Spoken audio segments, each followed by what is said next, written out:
তাশাহুদ পড়ছেন, আঙ্গুলগুলি 53 আঙ্গুল ন্যায় করবেন অথবা 90 এর মতো করবেন। তিনটি বিবরণ এসেছে, তিনটি সহি। তার একটা হলো 90, যেটা সহজ। এই আঙ্গিকে সবাইকে দেখার অনুরোধ করছি। আপনার কনিষ্ঠা, অনামিকা, মধ্যমা 3 আঙ্গুল মুষ্টিবদ্ধ করুন। এরপরে আপনি এই বৃদ্ধাঙ্গুলির অগ্রভাগ শাহাদত আঙ্গুলির নিচে লাগান। এরপর ইশারা করুন, অথবা আপনার কনিষ্ঠা, অনামিকা, মধ্যমা 3 আঙ্গুলকে মুষ্টিবদ্ধ করুন। শাহাদত আঙ্গুলির অগ্রভাগ, মধ্যমা আঙ্গুলির অগ্রভাগ এভাবে রাখুন। শাহাদত আঙ্গুলি রাখবেন খাড়া, হালকা ইশারা করবেন। তাশাহুদ থেকে শুরু করে সালাম ফিরানোর পূর্ব পর্যন্ত আপনি আমি যে একটা কাজে অভ্যস্ত আছি, আশহাদু আল্লাহ বলে উঠাবেন, ইল্লাল্লাহ বলে নামাবেন। এ মর্মে আজ পর্যন্ত মাযহাবের পক্ষতেও কোনো হাদিস পাওয়া যায় না। তবে দলিল রয়েছে। আলেম ক্লাসের মেশকাত 2য় খণ্ড, তাশাহুদ অধ্যায়, পরের পৃষ্ঠা উল্টান, কয়েক লাইন পরে বাংলা ব্যাখ্যায় বলা হয়েছে, ইমাম আবু হানিফার মতে আশহাদু আল্লাহ বলে উঠাবেন, ইল্লাল্লাহ বলে নামাতে হবে। কিন্তু হাদিসটা বুখারী, মুসলিম, মিশকাত, তিরমিজি, আবু দাউদ, নাসাই, দারাকুতনি, বাংলা, ইংরেজি, আরবি, সমাজ, বিজ্ঞান, অঙ্ক কোন বইতে যে লেখা আছে এ ব্যাপারে কোনো তথ্য দেওয়া নেই। অতএব আপনার আমার উচিত হলো রসুলের তরিকা অনুযায়ী তাশাহুদের বৈঠকে বসে আঙ্গুলকে 90 অথবা 53 আঙ্গুলের ন্যায় করে সালাম ফিরানোর পূর্ব পর্যন্ত ইশারা করতে হবে। এটাই রসুলের তরিকা। কেন? আল্লাহর নবী বলছেন, সাল্লু কামা রাআইতুমুনি উসাল্লি, তোমরা ওইভাবে সালাত আদায় করো যেভাবে আমাকে সালাত আদায় করতে দেখেছো। আল্লাহর নবী বলেন, শোনো পৃথিবীবাসীদের জগতে যত ইবাদত করো, সালাত, সিয়াম, হজ, যাকাত, তাসবিহ, তাহলিল, জিকির, আজকার, এই যত ইবাদত করো, আউয়ালু মা ইয়াহসাবু বিহিল আবদা ইয়াউমাল কিয়ামাস সালাহ, বান্দার প্রথম যে হিসাবটা নেওয়া হবে কিয়ামতের মাঠে সেটা হলো তার সালাতের। সালাত যদি আমার আপনার সঠিক হয়, শুদ্ধ হয়, রসুলের তরিকা অনুযায়ী হয়, বাকি ইবাদতের হিসাব আরো সহজ হবে। আর সালাতে যদি আমরা আটকে যাই তাহলে বাকি ইবাদতের ব্যাপারে, হিসাব নিকাশের ব্যাপারে আরো কঠিন এবং জটিল হবে। অতএব সালাতের ব্যাপার আমরা মনোযোগী হই। আল্লাহ আমাদের সে তৌফিক দান করুন, আল্লাহুম্মা আমিন। সম্মানিত উপস্থিতি, এরপরে নিয়ে যাচ্ছি আপনাকে যে কথা বোঝাচ্ছিলাম, যাদের ইবাদত আল্লাহর নিকটে কবুল হয় না, নয় যারা বেদাত করবে তাদের ইবাদত আল্লাহর নিকটে কবুল হবে না। চাই সে ইবাদত ফরজ হোক, সুন্নাত হোক, নফল হোক, ওয়াজিব হোক, যে কোনো ধরনের ইবাদত যারা বেদাত করবে, বেদাত থেকে ফিরে না আসা পর্যন্ত তাদের কোনো ইবাদত আল্লাহর নিকটে কবুল হবে না। সম্মানিত উপস্থিতি, আবু উমামা বাহিলি রাদিয়াল্লাহু তাআলা আনহু বলেন, রাসূল সাল্লাল্লাহু আলাইহি ওয়াসাল্লাম বলেছেন, কিয়ামতের দিন আল্লাহ সুবহানাহু ওয়া তাআলা 3 শ্রেণীর মানুষের ইবাদত কবুল করবেন না।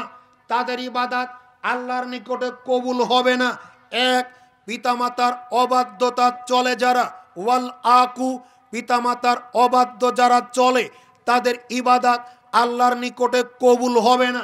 অতএব আমরা যতই তাহাজ্জুদ পড়ি, যতই কপালে দাগ পড়ুক, যতই আমরা 5 ওয়াক্ত পড়ি, যত আপনি হজ উমরা পালন করেন, বৈধ কোনো কারণে পিতামাতা যদি আপনার উপরে অসন্তুষ্ট থাকে তাহলে আপনার ইবাদত কবুল হবে না। আল্লাহর নবী বলেছেন, পিতামাতার সন্তুষ্টিতে আল্লাহর সন্তুষ্টি, পিতামাতার অসন্তুষ্টিতে আল্লাহর অসন্তুষ্টি।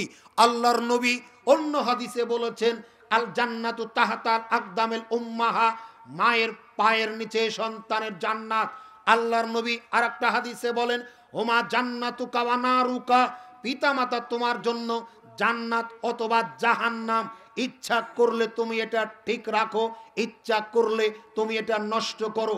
আসমা বিনতে আবু বকর রাদিয়াল্লাহু তাআলা আনহু বলেন, হুদায়বিয়ার দিনে আল্লাহর নবীর সাথে আমি ছিলাম।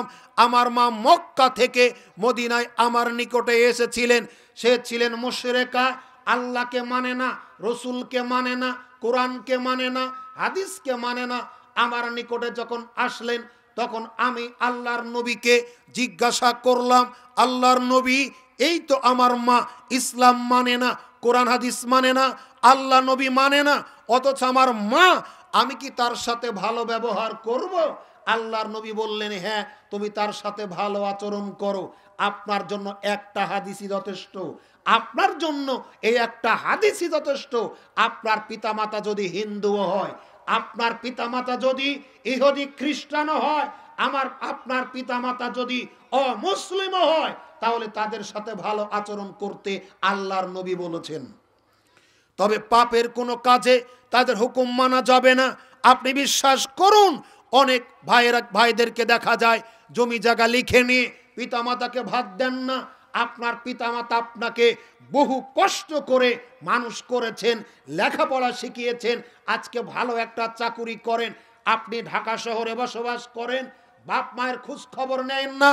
ও ভাই, আপনাকেই অনুরোধ করতে এসেছি, আপনাকেই বলতে এসেছি, আপনার বাড়িতে ঝি কাজ করে, আপনার বাড়িতে বাসাতে কাজের মেয়ে কাজ করে, আপনার কাজের মেয়ে ভাত পায়, আপনার বাড়িতে ছাগল পুষেন, ছাগলে ভাত পায়, আপনার বাড়িতে কুকুর পুষেন, কুকুরে ভাত পায়, আপনার বাড়িতে গরু পুষেন, আপনার গরুয়ে ভাত পায়, কিন্তু আপনার বৃদ্ধ পিতামাতা ভাত পায় না।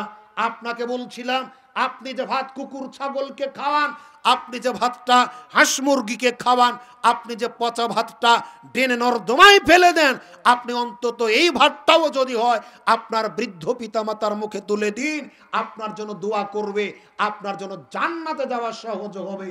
না হলে আপনার পিতামাতাকে এভাবে ফাঁকি দিয়ে লাখো কোটি বার হজ করে, উমরা করে, তাহাজ্জুদ পড়ে আপনার জন্য জান্নাতে যাওয়া সম্ভব হবে না, অসম্ভব। এজন্য আল্লাহর নবী বলছেন, যারা পিতামাতার অবাধ্য সন্তান, তাদের ইবাদত আল্লাহর নিকটে কবুল হবে না।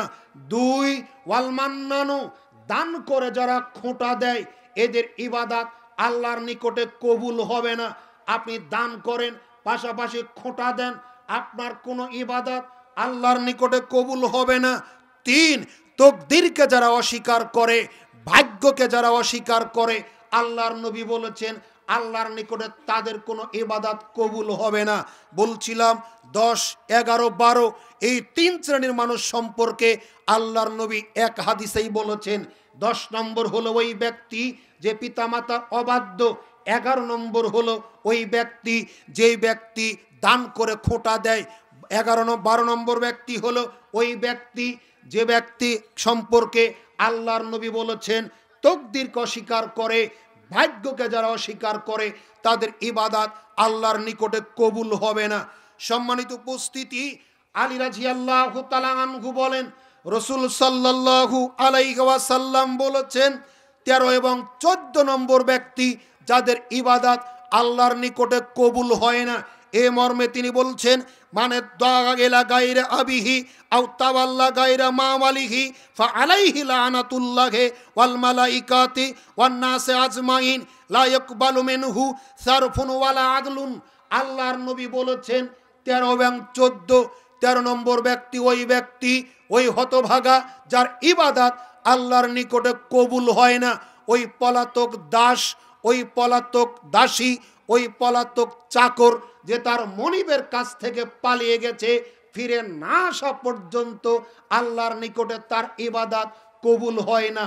14, আল্লাহর নবী বলেছেন যেই ব্যক্তি তার নিজের বাপের পরিচয় জানে, যেই ব্যক্তি তার নিজের বাপকে চিনে, নিজের বাপকে জানে, এরপরেও এই বাপকে অস্বীকার করে অন্য কাউকে বাপ বলে ডাকে, নিজের বাপকে অস্বীকার করে অন্যকে বাপ বলে যারা ডাকে, আল্লাহর নবী বলেছেন তাদের কোনো ইবাদত আল্লাহর নিকটে কবুল হয় না। এই 14 শ্রেণীর মানুষের ইবাদত আল্লাহর নিকটে কবুল হয় না। সর্বশেষ কঠিন এবং জটিল ওই ব্যক্তি যার ইবাদত আল্লাহর নিকটে কবুল হয় না, সে হলো শিরককারী।